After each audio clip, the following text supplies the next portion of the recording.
Hi, everyone. I'm Tracy, and I'm here with Amrita of Kudos Diapers, and we're going to talk all about them today. I'm a frequent diaper user now that I have a 1-year-old.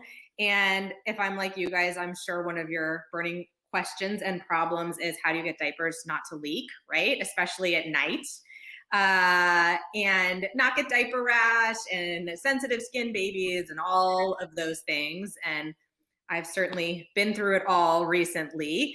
And so we're excited to talk to Kudos, which is a brand new diaper on the market. Tell us a little bit about yourself, your background, and how you started Kudos. Yeah. So my background is in mechanical engineering and manufacturing. I studied undergrad at MIT. After graduating, I actually joined Procter and Gamble right out of college, working as a design and manufacturing engineer for Always pads and Gillette razors, which was a ton of fun and learned a lot. I left P&G to start my first company in India called Sathi Pads, which is now one of the leading eco-friendly sanitary pad brands. And we make pads out of waste banana tree fiber, 100% biodegradable, compostable sanitary pads. And that really stemmed from a conversation with my grandmother, who grew up in India. And she was telling me, like, obviously, in the 1930s and 40s, they didn't have sanitary pads. But even today in India, only 16% of women use sanitary pads. And especially in the rural areas, obviously cost is always a concern, but the other concern is where there's no proper trash and disposal systems and everyone's either burying or burning their trash. They need products that are truly environmentally friendly, that are 100% biodegradable and compostable, that they can dispose of themselves. So set out to build Sathi, and then came back to the US, went to Harvard Business School for my MBA, moved out to the Bay Area for a little bit in the early days of Google Glass, which I don't know if any of you guys had tried that, but worked on that for a couple of years. And I guess as I entered my early 30s, me and my husband don't have kids yet, but as all of my friends started having kids, I kept getting asked the question, like, hey, can you really kind of do what you were doing with sanitary pads in India and really make the most natural, eco-friendly diaper for the US market? And really looking into the market, you realize that there really is nothing that is truly natural we're the first diaper where you have 100% cotton touching your baby's skin, and really making the best performing diaper with the highest number of plant-based ingredients. Thank you. That's really a great background to thinking about like how there's this sanitary pad piece. I'd never thought about that being connected to diapers, but it's interesting to think about that, and obviously to think about sort of what's touching your baby's skin with diapers and what's in your diaper, which is obviously a really important conversation that we're excited to see sort of with all baby products is happening more. A real question of, what's in this product? Is this what's best for my baby? So tell us, like, I think a lot of parents don't necessarily know like what to look for in a diaper in terms of these things, right? Like really understanding like what it's made of and why something is good or bad. And then there's also sort of on the other side, there's the impact, right, on the environment and different things of disposable diapers and what they're made of and how they break down. So can you talk like a little bit more about that? Yeah, absolutely. So let me just let's take a diaper right here. Yeah. Here's our Kudos diaper, which looks the same as any other diaper. I like to think that we have really, really cute designs. But so if you think of kind of like a diaper, like a sandwich with outer layers and then a core. So what have other natural brands done to date? So believe it or not, with our diapers, we are the first disposable diaper on the market where it's 100% natural cotton sourced from the US. And that was very, very important to us to work with local cotton farms and source the cotton directly from the US versus getting it from Asia. But everything that's touching your baby's skin with us is cotton, and the majority of the diaper is made out of cotton, sugarcane, and sustainably harvested wood pulp. Versus with other natural brands, which is like if you're looking at the sandwich, the outer layers are actually still 100% plastic. Yes, they feel very soft and they're engineered to feel soft, but it's engineered to feel fabric. But at the end of the day, it's still plastic. And the way I like to think about it, it's like, think about yourself coming out of the shower and you're dry, but not fully dry. And you put on like a Glad trash bag. That's honestly, I mean, it's that plastic material that we are usually wrapping our babies in with traditional diapers. And that's often what it's because of that lack of the breathability of the plastic, the friction of the plastic against your baby's skin.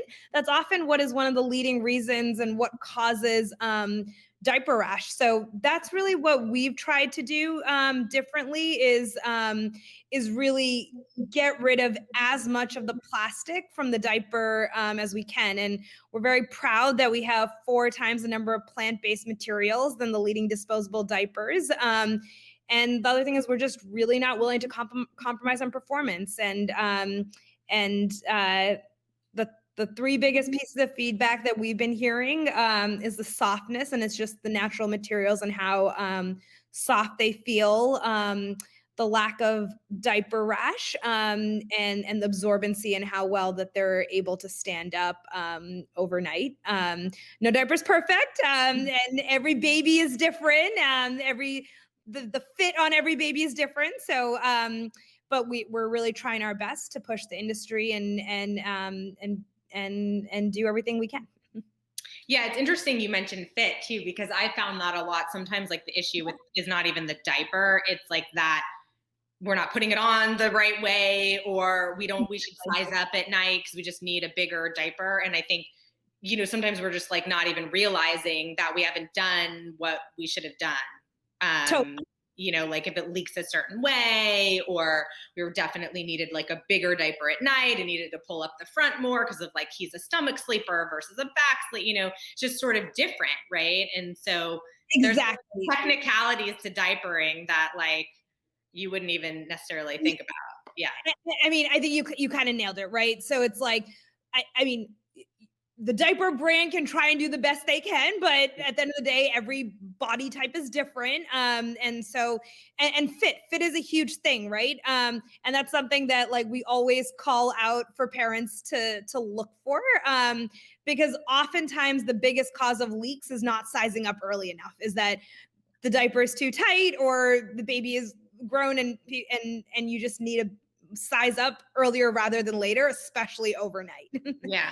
It's interesting because I think like maybe I would have thought like you think, oh, it should fit well. And so it should be the right size. And then you look at like the weight or the this or the that. But like I found with my kids for sure that always having like a bigger diaper, like not 2 sizes too big, but bigger, and just has been better, especially at night for them. So I think it is interesting. Like there's definitely like user error in diapering. So we can, next video we'll do like a how to properly figure out the size and diaper your baby. But I take it then I was actually going to ask you like some recommendations for people that are like, oh, I do have leaks at night, or, my baby's getting diaper rash, or those things like, you would suggest going to a bigger diaper and obviously looking at like how you're doing it and making sure the fit is proper. Yep, definitely. I think that's super important. Yeah, I mean, if fit is obviously huge. I know a lot of parents early on never realize they kind of need to like run their finger through the leg cup to make sure that the elastic's actually getting around the thighs of the baby. That's another thing in the really early days. I think parents pick that up very quickly. But then also it's like the actual absorbency of the diaper. Like once you know that you have the right fit, it is making sure that you are using a diaper that has very high absorbency. And I mean, we've invested a lot of time into making sure that we're using premium materials with premium performance, and we've done something differently. We have 2 absorption layers instead of 1. And so a lot of different things go into the perfect diaper. And then it's also like what's touching your baby's skin, like all babies have different challenges. Yeah, and like sometimes people tend to get more blowouts through the legs. Other people get them more up the back. It totally depends. Also depends, like you said, like how does your baby sleep? What happens? Yeah, how active are they? I know, like we definitely have like a crazy guy who's like all over the place, and like most of the time we're good, and then sometimes I think it is 100% like a function of like he's like wild enough that he like pulls the thing off or gets it too loose, or whatever happens.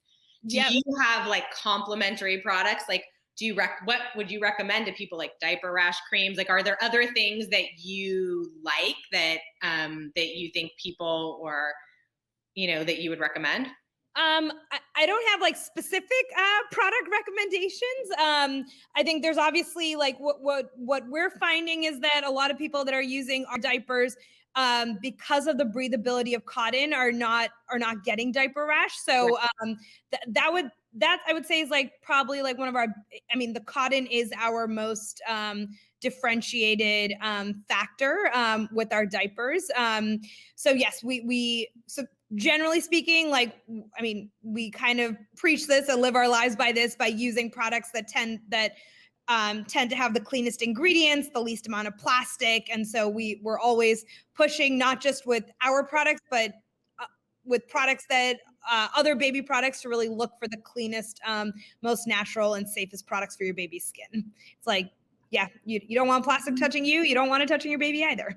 Yeah, well, and I think, it's a good thing with diapers that you think about, like, we think about like the food we feed, and there's so much around breastfeeding, formula, and all these different things, but here's this thing that's on your baby's body all day long, right? I mean, what touches them more than a diaper? It's basically 24 hours a day, unless you really trust your baby, and I've learned that's a bad idea. So, it's sort of one of the most important things that's touching their skin, that's impacting, their health. Absolutely. I mean, and there's a lot of research out there that having plastic against your baby's skin all day, every day, at least for the first 2.5 to 3 years of their lives, till they move into cotton underwear, is that, I mean, plastic, it is made from fossil fuels, and they can contain harmful VOCs and phthalates that can be absorbed through the skin. And if we can avoid it, we should, right? We're all trying to do our best to put the best materials on our skin. And if there is an alternative to reduce any potential harmful impact that this could have on our skin and on our baby skin, I think we need to do our part to avoid that. Yeah, no, I think it's a really good point. I wanted to ask you a little bit about, since you're new to the market, where can people get more information? How do they buy the diapers? Is it subscription based? Like, how does it all work for people? Yeah, absolutely. So our diaper brand is called Kudos Diapers. Our website is mykudos.com. And we offer all different options. We do have a monthly subscription. You can do non-subscription as well as you can buy individual smaller packs. Awesome. Okay, great. So people can check it out there, and we'll obviously include all of the information about where to find it and how to get it, so that people can check you guys out. Yeah. Anything that you want to tell us as an entrepreneur, a woman entrepreneur, also in the baby space now? What tips do you have for other people on this journey? Yeah, I mean, I think the thing that has helped me the most is today, and even from day one, even when I was like when I was still, this was just an idea and we didn't quite have it all flushed out yet, it's honestly just talking to everyone and anyone about your idea. It's like, you just don't know what conversation is going to lead to something else. Like, that person might not even be in the baby space or be a parent or know anything about diapers, but you're just talking about generally, how do you do manufacturing, and then someone's like, oh, I know this person who knows a lot about manufacturing, or like, here's someone that can really help you think through email strategy. And I think just the connections I've made just from being very open about what we've been working on, and being very open about where we're struggling, where we need help, as well as always wanting to, I mean, my biggest thing is like, if I can help a young entrepreneur get started, because I just know how hard that journey has been. I try to respond to cold LinkedIn messages. I'm very thankful for all the people that have responded to my cold LinkedIn messages. People that I've met at coffee chats and in-person networking events pre-pandemic, and people that friends have introduced me to. So I think that's the biggest thing, is just leveraging your network, not being afraid to share where you need help, and really talking to everyone about what you're working on. Yeah, I think that's a great point of, of being sort of open about like what you're doing and challenges that you're having and things that you need help with, instead of feeling like you have to have everything figured it out when you're working on something new. And I think I agree with you so much as well, that like when you talk to people or when you do certain things, sometimes like what you expect to get out of it is actually not what you get out of it, but something different, comes along and is really meaningful in a way you wouldn't have planned or expected. And, that's sort of part of being out there. Yeah. And the other thing is, like, you might talk to someone today, and then it might be like 6 months or a year or 2 years when you reconnect with that person. And it's like, oh my God, that conversation I had with you so long ago, that now X number of months later has led to something. It's truly amazing. Yeah. Networking. It's a thing, right? Well, I want to thank you for joining us today. We appreciate your time. We're excited to use the diapers and watch you guys grow. So thank you so much for joining us. Thank you for having me.